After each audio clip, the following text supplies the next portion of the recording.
Amilcar Cabral, l'un des principaux leaders anticoloniaux de l'Afrique, a été assassiné à Conakry en Guinée le 20 janvier 1973 à l'âge de 48 ans. Son assassinat a été orchestré par des rivaux politiques prétendument soutenus par le gouvernement colonial portugais. Le leadership de Cabral a non seulement conduit à l'indépendance de la Guinée-Bissau et du Cap-Vert, mais également à influencer les efforts de décolonisation à travers l'Afrique. Et si on faut compter la vie et la mort d'un révolutionnaire d'exception? Qu'on ne vienne pas nous affirmer que Nkrumah est mort à cause d'un cancer de la gorge ou d'autres quelconques maladies. Non, Nkrumah a été tué par le cancer de la trahison, dont nous devons extirper les racines en Afrique si nous voulons vraiment liquider définitivement la domination impérialiste sur ce continent.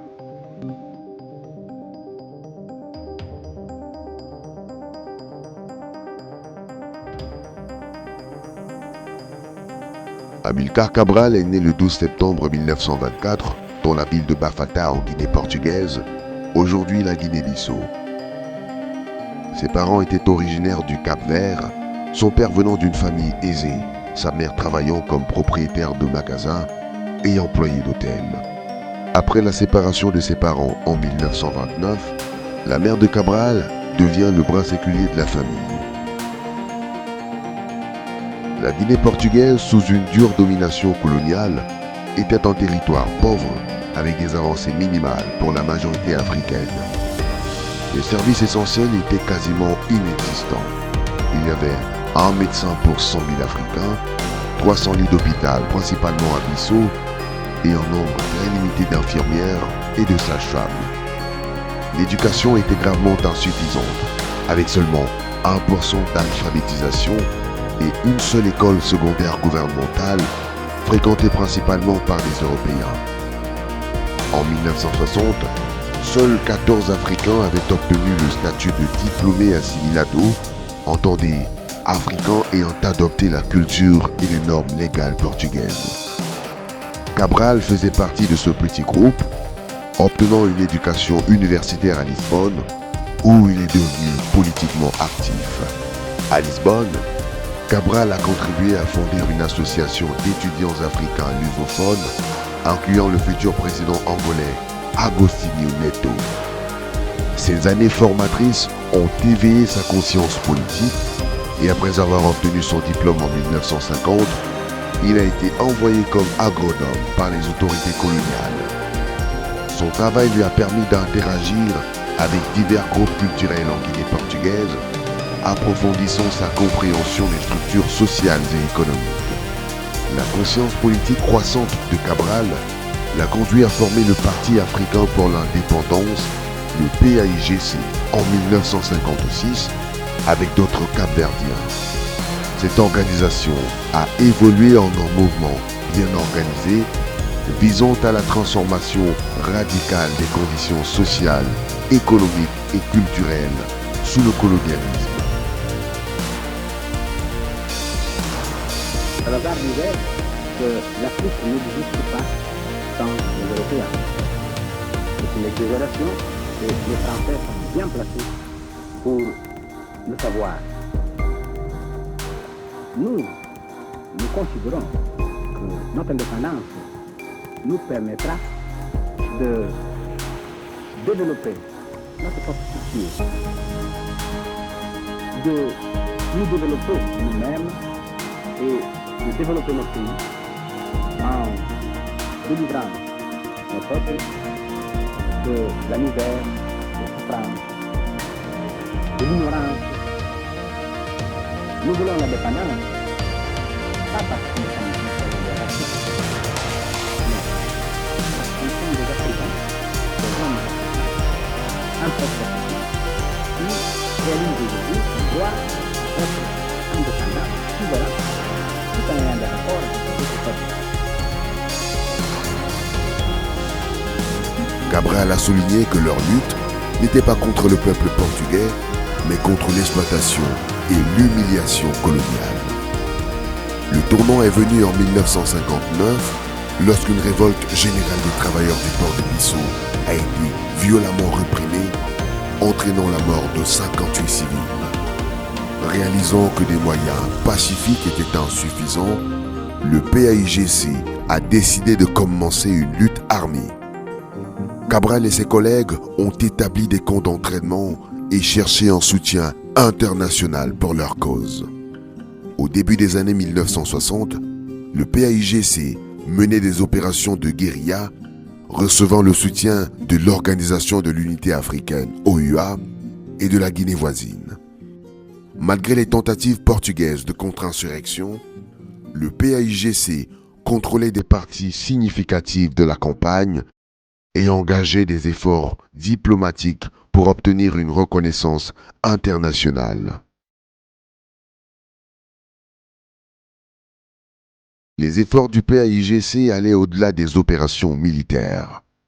Au milieu des années 1960, ils avaient établi de nombreuses écoles primaires et envoyé des jeunes en Europe pour une formation technique démontrant leur engagement envers l'éducation et le développement social, même en temps de guerre. Les stratégies diplomatiques et militaires de Cabral ont apporté des victoires significatives. En 1972, après une victoire militaire majeure, Cabral préparait l'indépendance de la Guinée-Bissau. Cependant, son assassinat en janvier 1973 fut un coup dur. Ce jour-là, il était très inquiet. Après, il y avait une réception, si je ne me trompe pas, à l'ambassade de Pologne. Il n'était pas franchement du genre à fréquenter souvent les réceptions, mais là, il m'a dit « Exceptionnellement, allons-y, d'autant plus qu'on n'a jamais reçu d'aide de la part de la Pologne.